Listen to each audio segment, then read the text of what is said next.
Uma coisa que o filme também aborda é sobre como lá os Estados Unidos, né, aquela gente está disposta a deturpar figuras que antes eles mesmos criaram como heróis e depois descartar. É uma máquina de manipulação de imagem. Isso.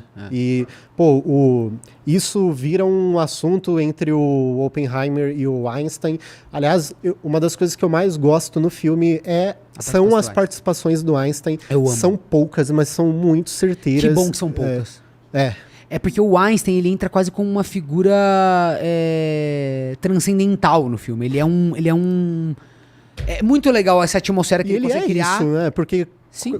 Quando se fala, né, de gênio da ciência, é a imagem que vem para qualquer, né, senso comum. Mas é muito legal porque, por exemplo, tem aquele momento onde ele entrega as contas pro Einstein. Eu falei, o Einstein vai sacar um erro na hora na conta. E eles não fazem isso. Eles não vão por esse caminho simples de conseguir estabelecer o Einstein como alguém muito fora da curva, com ele fazendo coisas, sabe, assim, no fim ele é o melhor cientista e tal. Pelo contrário, né, rola um lance onde o Einstein...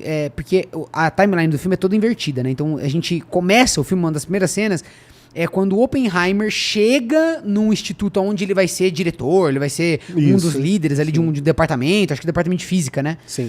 Nos Estados Unidos, ele volta para os Estados Unidos, o Einstein está ele é um exilado, né, nos Estados Unidos, não é exilado, mas ele não está no país dele, né, ele está nos Estados Unidos, tá ali junto, tá ali no mesmo lugar. Foi um pária na Alemanha, foi descredibilizado pelo nazismo. Isso, exatamente. Então aí ele tá lá, e aí o cara vira para ele e fala... que é o cara do plot twist, vira pra ele e fala, o Einstein tá aí, tal. E rola um comentário meio como, tipo assim, você vai querer envolver ele na pesquisa? Ele fala, não, o Einstein, ele já ficou pra trás, ele contribuiu 40 anos atrás com a relatividade, mas ele não conseguiu vislumbrar o mundo quântico como a gente tá querendo fazer agora, entendeu? E ele o Deus não joga dados, né? Porque ele era super contra, não contra, mas ele tinha lá uma opinião a respeito da física que nem eu nem você tem uma mínima ideia do que se trata, então eu não vou nem fingir. Tipo assim, a gente lê sobre e tal, mas, mano, é a frase do Born, né? Se eu não me engano. Se você se você sabe alguma coisa sobre física, mecânica quântica, você não sabe nada sobre mecânica quântica. Aliás, é o Kenneth Branagh, né? O professor Lockhart. Muito bom. Sim. Ele tá muito bem no filme. Ele tá. 2 cenas, mas são muito boas. Mas essas do Einstein são muito legais. Ele é uma figura etérea, assim, ele aparece, ele é um velhinho, ele aparece uma hora ou outra. E é muito legal, uma homenagem muito gostosa. É muito da hora ver ele em tela. Ele não fala muito quando ele fala. E cara, a maior rima do filme, a maior poesia que existe, envolve o Einstein. Envolve, cara. Fantástico. Por isso que é uma das coisas que eu realmente mais gostei desse filme, que tem, pra mim, muitas virtudes. Mas essa... depois, talvez, a gente vai entrando mais nisso, porque vai acabar envolvendo spoiler, mesmo que seja uma biografia. Já tá spoiler. Já tá spoiler? Fica à vontade. É que como é muito sobre o final, eu só queria, talvez, esperar um pouquinho. Tá bom. Então, até porque a gente mergulhou muito na questão filosófica da coisa, é legal ir um pouquinho também sobre... O filme em si, né? A começar pelo protagonista, o ator, o Cillian Murphy, ele é um cara que ele teve uma trajetória muito interessante com o Nolan, porque acho que ele fez o teste para ser o Batman, se eu não me engano, só que ele foi pro Christian Bale e ele foi ser o Espantalho. E ele caiu tão bem naquele personagem. O Cillian Murphy é um gênio em passar aquele... É uma coisa que o Anthony Hopkins também assim, é um deus, né? De passar a loucura através daquela frieza, acho que aqueles olhos azuis frios também ajudam bastante. Sim, não tem emoção nenhuma no rosto do cara, né? É um negócio surreal. Ele casa muito bem.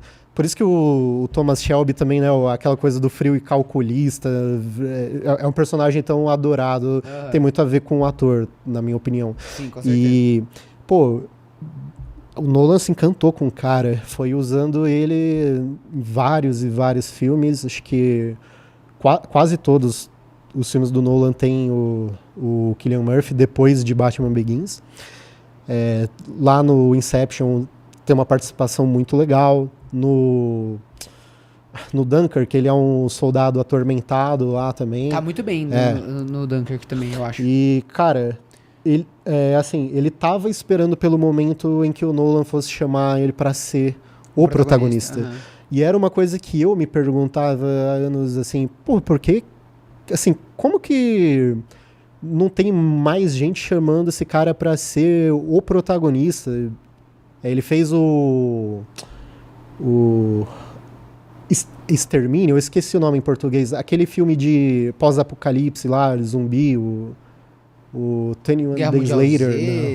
Não, é do Danny Boyle, eu acho. Enfim, ele se destacou em várias coisas, mas, por exemplo, nesses grandes blockbusters com o Nolan... Nunca é protagonista. Ele fazia um ou outro personagem marcante, mas estava na hora disso acontecer. Uhum.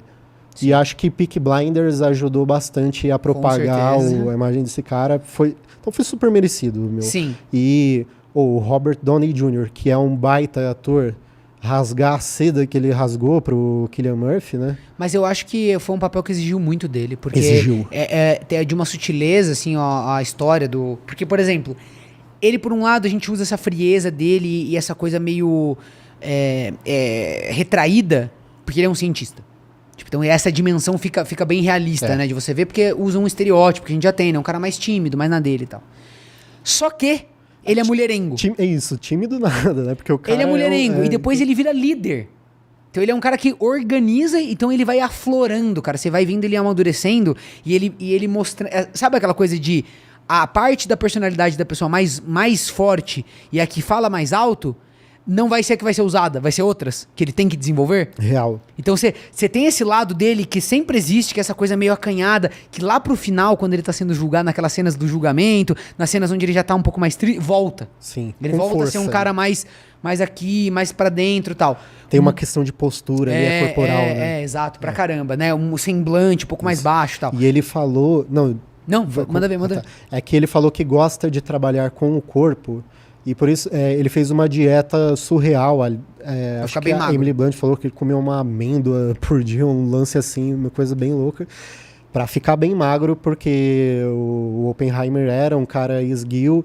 E pra ele tinha tudo a ver ali também passar essa natureza. Sim, nossa, fantástico. E assim, é muito legal, porque tem essas cenas dele assim, só que o filme vai mostrando, né? Então, por exemplo, quando ele começa a ficar mais jovem e começa a se apaixonar e tal, começa a criar essa dimensão dele de mulherengo, de conseguir usar as armas que ele tem pra conquistar as mulheres ali e tal. E é legal. Depois eu vou fazer alguns outros comentários a respeito das cenas de sexo, que é interessante ver o Nolan filmando. Uma coisa inédita na carreira do Nolan. Cara. Inédita. E um pouco nerd também, eu achei, mas tá tudo bem. Ficou legal no fim das contas. Acaba meio que... Tudo bem.